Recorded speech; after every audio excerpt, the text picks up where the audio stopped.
Honorable Khakha.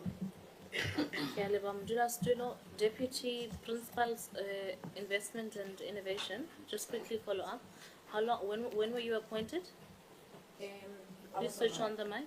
Yes. Please switch on the mic. I was appointed in 2005, but as Okay, but for this particular stuff, no, I don't want the whole history. I want for the position you're currently holding.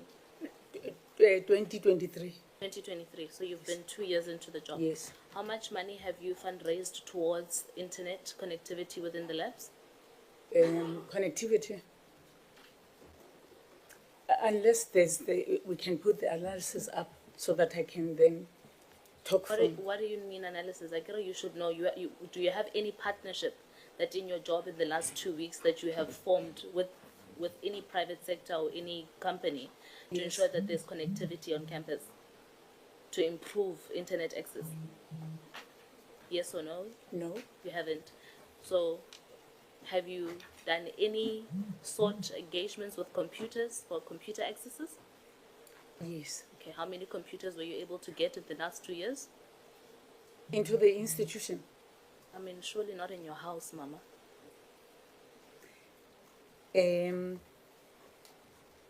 No, I haven't. You haven't? Yeah. How many textbooks, partnerships were you able to get in the last 2 years for the institution? No, we haven't. We brought money to the institution. Yes. How much money were you able to get for Plus the institution? minus 2 million. Plus minus 2 million. Yes. Who's the CFO of the institution? Next to me. CFO, 2 million that Mayor was able to gather from partnerships for textbooks. How many textbooks were you able to get to pay for from that 2 million? While you search, I'll move on to the next question. So I'm giving you time, 2 minutes, because I have 6 minutes left to give me that response so that I can follow up. Deputy Principal, the reason why I'm asking you the questions I'm asking you is because I know for a fact that in a computer lab, if you set up a router, one router, you can go to Telkom, and the fastest operating modem, per month you spend less than 1,000 rands.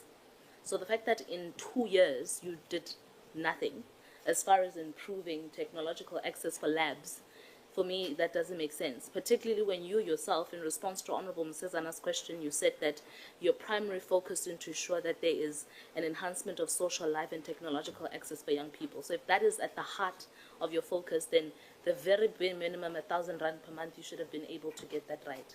The bare minimum, you should have been able to make sure that you have computer access for rural kids that you say are your number one priority. For me, I don't understand how you've been there for 2 years, but in 2 years, you haven't been able to deliver on simple network. Simple, and I know for a fact that Vodacom, MTN, and Telkom are very excited to deliver and help as they're doing with the Department of Basic Education. So that is something that you should have been able to do. So for me, the fact that you haven't done that tells me and South Africa that either you have zero capacity to be doing what you're doing, or you simply do not know what you are doing, or number three, humanat, ujajem, and you're not worried. So, and I'm not asking for your response, I'm just telling you that's a comment. Moving on, Memanyala, you were first, before the position that you occupy right now, am I correct? You are a manager in the principal's office. Before that, you were the campus manager of Siteto, is that correct? Yes. Please switch on your mic. Is it on? Is it on? It is on. Okay, thank you. So you were, why did you leave? Okay, briefly, let me say it was after, it was during Mama. opening. 1 minute, please. Time. I was assaulted by the community due to a tender that was issued by the college. Then I was assaulted by the community members. Okay. The reason I'm asking you, thank you for sticking to your script, because the community members that you are claiming that assaulted you are refusing. They're saying it is not true. But I'm not the police to say who's telling the truth. What I'm trying to ascertain, did you receive a salary scale difference when you moved from being Siteto's campus manager to being a manager in the office of the principal? No. So your salary is still the same. Yes. CFO, the salary scale of a campus manager versus a manager in the office of of the principal? Do they earn the same across board? Okay, thank you, Honorable Member. Currently, the office, the manager in the office of the principal is on the assistant director level. So the campus manager notch is actually above the salary notch. So why hasn't her salary changed? Okay, thank you. I think that one was an employer-initiated transfer, so the conditions were maintained. It was not an employee-initiated one. Okay, so if the employer initiates the transfer because there's a justification to keep the salary as it is, even though you are employed at a level that is different from the level you were previously occupying. Is that your justification? Honorable Khafal, the employer is the department. Yes. The department is here. Yes. Let them answer. I don't think it's fair that the CFO, who has absolutely nothing to do with the transfers. So the department is the one that transferred the person and they're here. They must answer that. I don't think we're being fair to the CFO, who does not handle HR-related issues, to ask him this question. I was getting the chairperson, but thank you for... Yeah, but let's not ask them unfair questions. I mean, the CFO has got absolutely nothing to do with this. So, No, he does not pay, Honorable Khafal. I was getting there. So, acting DG, what is the motivation for keeping the salary as is without any changes? Well, thanks very much, Honorable Khawkhaw. I were to ask, maybe I'm not sure. My several apologies, Honorable Chairperson. If maybe DDG Zungu, I know we do not have a corporate service of the department with us, unfortunately. I'm not sure whether DDG Zungu can assist to an extent. What? It's Katiba. Answer the question. I was not given the permission to speak, Chair. He was asking if I could. Yes.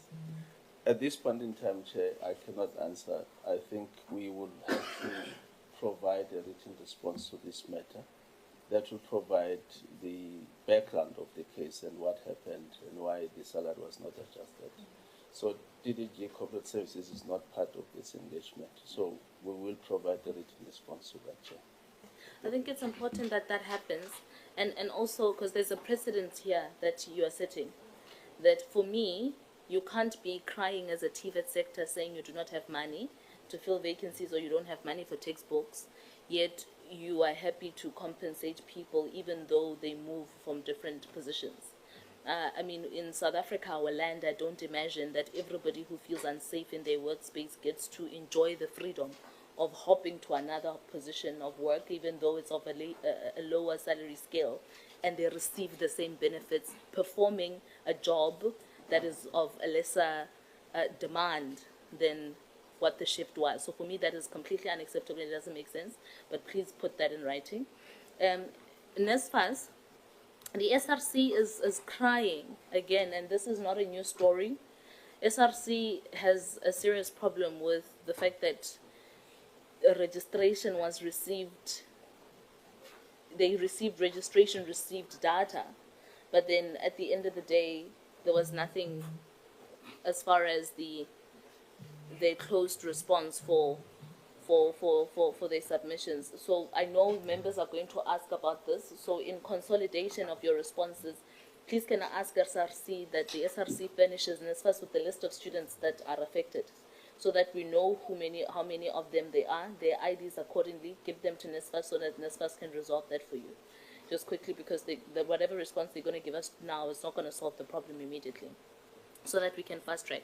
The last one, finally, Chairperson, is on the certification rate, Principal.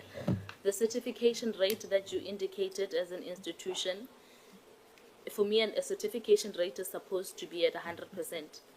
And if the certification rate is not at 100%, it means there are students out there who have completed their studies but have their certificates still lagging behind.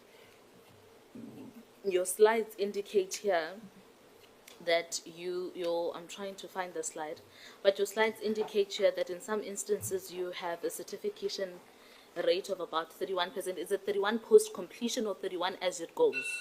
For NCV, for example, 26% for engineering, 30% for business studies. And then make sense why then there's a difference between NCV, engineering, business studies at 26, 31 and 30%, but you are able to record a 91% on PLP. Thank you very much, Honorable Member. The PLP program is a bridging program. It's an access program towards our ministerial programs at other levels, probably precisely NCV level 2. So it's internally managed, not that it must be easy because it's internally assessed and managed, but it's a bridging program. So it's within the control of the college. The certification rates that you are seeing, they speaks to the number of students who completed 4 out of 4 or 7 out of 7 subjects in one sitting. So if a student fails a subject, it will not translate to 100% for the entire cohort. So it means if I'm doing NCV level 2 and I write 7 subjects, if I fail one subject, I will not be counted on the certification rate. Thank you. Please may I request in future that when you compile your data, make it, assume the person who's going to read it doesn't sit in your office and knows automatically what you mean. Because as you read it automatically, it gives the impression, so make it 2. So 31 as far as completion versus writing, and then what you just explained right now. Thank you, Chair. Honorable Zondo, switch off the mic. Okay. Thanks, Chair. Firstly, I will start by NSFAS. I think we got a lot of pride beside the one that we are getting here about the registration received, and some other students are getting half of their allocations, some other allowances are not getting in. And I've even communicated with the chairperson about the list, the endless list from different universities and TVET colleges about this crime. Can you brief us what is going on? Okay. Thank you, Honorable Member. So, as far as registration is received is concerned, when reg is received, it is then validated to see that the student indeed does qualify according to the presets of the policy, the funding policy. So, yes, a student might see on their portal that reg is received, but if, for example, that record fails N+1, the amounts that are claimed for are above the caps, etc., then it does not proceed to payment. So where things like it's above the cap, for example, what was claimed by the institutions, those are matters that can be fixed, and they do get fixed between the institution and NSFAS through what we call an adjustment process that gets opened so that institutions can fix issues with their reg.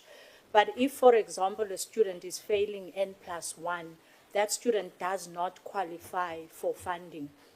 The only shortcoming that I can say there is the fact that when that reg fails validation, and it's something like the N+1, currently the NSFAS system does not then close the loop on the portal of the student to say, actually, you don't qualify or you no longer qualify because you've exceeded N+1. So that is an enhancement that obviously needs to be done on the side of the system, on the NSFAS side. But it's usually due to matters that are linked to the policy where the reg doesn't qualify, or what the SRC was touching on where reg is loaded incorrectly. For example, a student is meant to be loaded for accommodation, but the reg comes saying transport. So all of that gets fixed through the adjustment process. Currently for 2025, the adjustment process has been open for 3 weeks. This is the third week where institutions are given the chance to do the corrections on their reg where students do qualify. Obviously, if it's N+1, there's no corrections to be done. The only limitation that we have as NSFAS for 2025 is that we only allowed for top downs. So, for example, if you had overclaimed on tuition or whatever, and that is why the reg failed, but if you had underclaimed or you need to move a student from transport to accommodation, we currently don't have the budget facility to allow for those top downs, top ups, sorry, but we did ask institution to submit their envisaged amounts, and we made a submission, which I believe our CEO was going to or has taken to the minister to say, if we allow for corrections on reg that have to do with top-ups, it means an additional of about 40 million in the TVET sector. Can we then have money available for that? So that is the limitation currently, and why, if students then there's a top-up to be done in terms of their reg adjustment process, it hasn't been done. Thank you, Honourable Member. No, thanks, Chair. I think we'll further engage with the NSFAS in these matters, because I think we need to get a way forward even on that gap that on the system, so that we will make sure that students are updated on their matters, because to wait with no feedback, it's causing a lot of problem, inconvenience even on their studies. Let's go forward.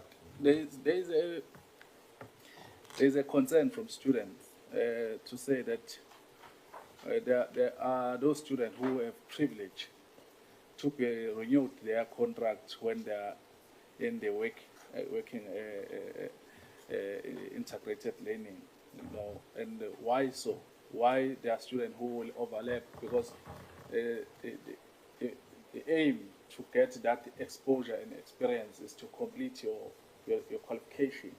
Then why do you keep on renewing their contract in their working environment? Because there are those who are still waiting for that opportunity. Is it fair? Why it's happening, if it's happening?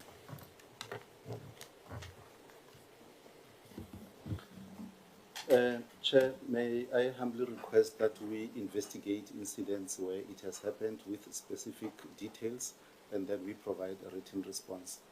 Because otherwise we'll be clutching at straws if we respond with information not being brought to our attention. I'm not aware of it. Okay. Yeah, I think the problem starts when we are having two reports from SRC. Because if you got the report from SRC, the correct one that they presented to us, you should have picked up this and you come here prepared to answer. But we don't know who is responsible for giving you the SRC report, which is not correct. Because now it's backfiring on us. When we are inquiring things, you are not prepared to answer. But we need answers from that, because it touches their life and it causes inconvenience to other students in their progress. Let me go forward. The campus manager in the Teto campus, would find my Teto campus. How long has the position been vacant?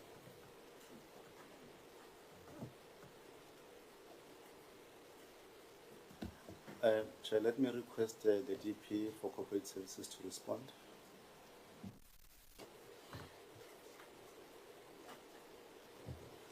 Good day, Chairperson and honourable members.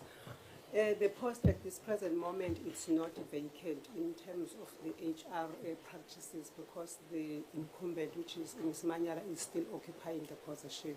So that position is not vacant at the campus as we speak. Thank you. Okay. Okay.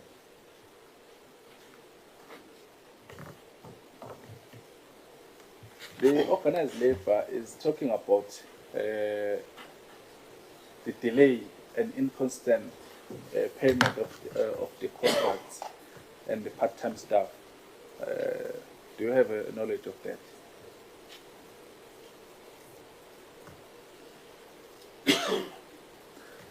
I don't know. You know who's responsible for that. Okay. And make sure that you don't eat my time. Okay, quickly, thank you, Chair. And Honourable Member, yes, there is a possibility that sometimes part-time payments are delayed, but the process does not start at the central office. It starts with the campus compiling the documentation, and it gets to the central office through the academic services unit so that they verify the claims and the attachment of the attendance register for students. So at some time they would get delayed from those units. But okay, you are saying the problem doesn't start with you. Then the question is, now you know there's a problem with the delay. Why are you not sorting it out? Because there's someone who's suffering the consequences of that delay, you know, and why it's gonna keep on happening. Because once there is a cry, that means it not happened once. And if you know where is the problem, why are you not facilitating to sort out that problem?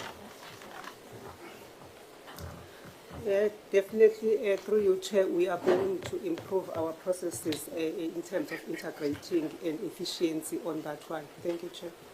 Last question, Chair. The 8 years report, there is a regression there from clean audit to unqualified audit opinion.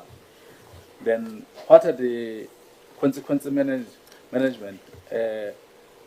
on the people who are responsible for that? Because coming from clean audit to unqualified is not a bad audit. But when you are coming from clean audit to unqualified, then it's a bad audit. Then someone must be responsible. Who caused that, and what are the measures that have been taken against those people? Thank you, Chair.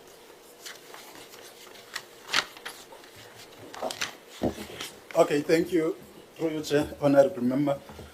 I think the main cause for regression was the absence of the governance structures.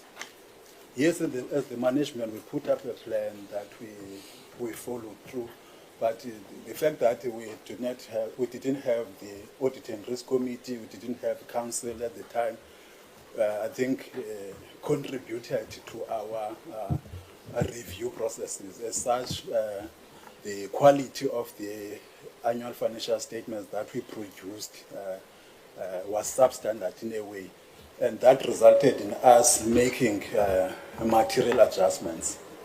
I think I can just put it like that, Chair. Sorry, Honourable Member. Thank you. Okay.